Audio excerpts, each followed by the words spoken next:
At a quiet military base on the edge of town, an old man spent every morning pushing a broken lawnmower under the summer sun. No one talked to him. No one cared who he was. But when a new colonel walked out one day and asked, "Why didn't you say something?" the truth about the old man's past hit harder than any explosion. What followed silenced the entire base forever. Before we dive in, tell us in the comments, where in the world are you watching from? The old man pushed the sputtering mower across the sun-bleached yard, outside Fort Mendenhall's Western Barracks. His steps slow but calculated, like a soldier pacing patrol.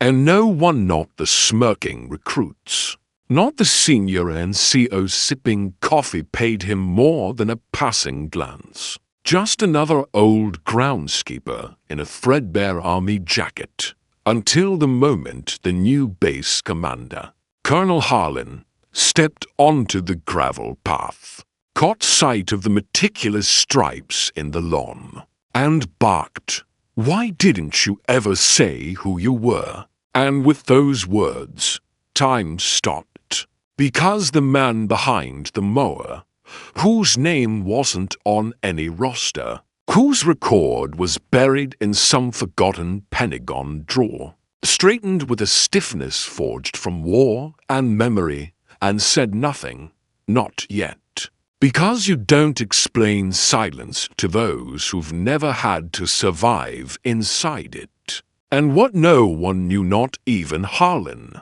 was that Frank Adler had once led the most impossible unit in Kandahar, had crawled through tunnels under Mosul, had held a perimeter alone for 17 hours with a broken femur, and only 4 rounds left in his rifle. A legend among ghosts, a name uttered in reverent fear during officer briefings. But now just a face lost behind a mower he'd fixed a dozen times. Because ordering parts would mean talking to people, and Frank hated talking ever, since the army left him when his wife died. During his second tour, left him when they downsized his role without warning. Left him when his pension froze in some bureaucratic error that never got corrected. Left him until he decided to serve again, silently, by keeping their damn lawn cut straight enough for formation drills. And when Harlan saw the patch barely holding onto the shoulder of Frank's faded jacket, saw the Silver Star medal hanging from the ignition key like it was nothing more than a lucky charm, something cracked inside him, because Harlan remembered that name, Adler, the man who radioed coordinates with his own blood when they were trapped on the Eastern Hill. The man who was marked KIA until he dragged to wounded Marines 6 miles to safety, and then vanished from the records because someone high up didn't like his refusal to play politics. And yet here he was, cutting grass while cadets mocked him, one even throwing a candy wrapper toward the mower last week and laughing when Frank didn't react. And that wasn't the only insult Frank had endured. His locker was broken into 3 times. One officer jokingly asked if he needed help walking.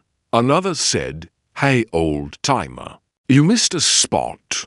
All while Frank said nothing, internalized everything. His silence not weakness, but control forged in fire. And though he could have snapped 100 times, could have marched into the CO's office and dropped medals and scars on the table, he chose instead to suffer in service until that question, "Why didn't you say something?" ripped through his walls and made him look up for the first time in months. Eyes locked with Harlan's, breath shallow, heart bracing for another dismissal, another empty apology.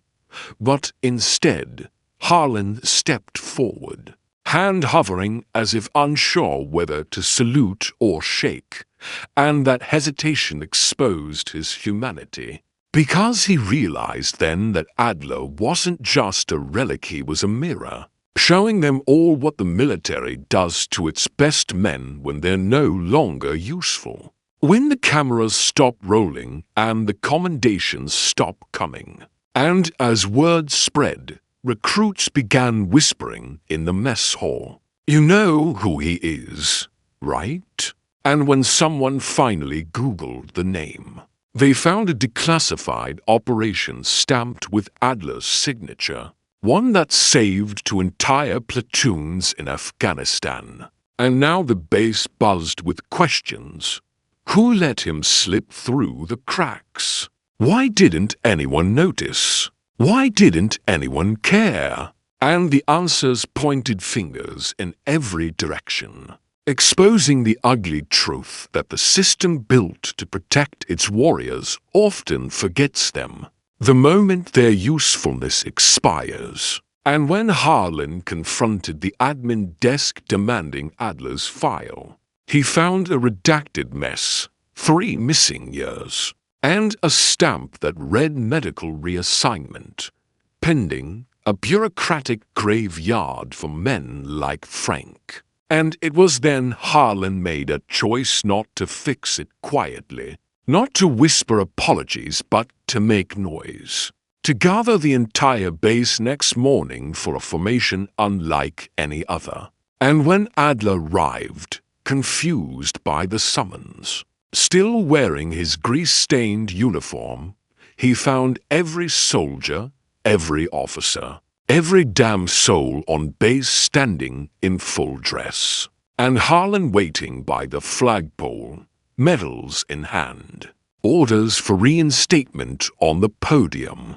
And when Frank stepped forward, unsure if this was some cruel joke, Harlan saluted him slow, deliberate, sharp as a blade, and the sound of 500 boots slamming to attention shattered the silence Frank had lived in for a decade.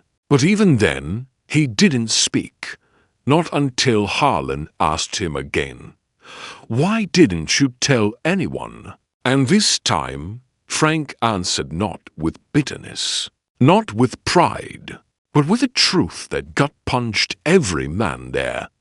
Because when you've buried too many brothers, you stop expecting anyone to listen, and that broke whatever was left of the crowd's composure. Some looking down, some blinking too hard, some remembering the faces of men they'd lost and forgotten, and afterward, as they carried Frank's boxes into a new on-base quarters assigned in his name, recruits lined up just to shake his hand, some asking for stories, others just saying thank you. But none knew the real weight he carried the nights he woke up screaming into his pillow, the phantom smell of blood during rain, the day he nearly stepped in front of a train because the silence got too loud, yet all of that he buried beneath each perfect row of grass he cut, each bolt he tightened,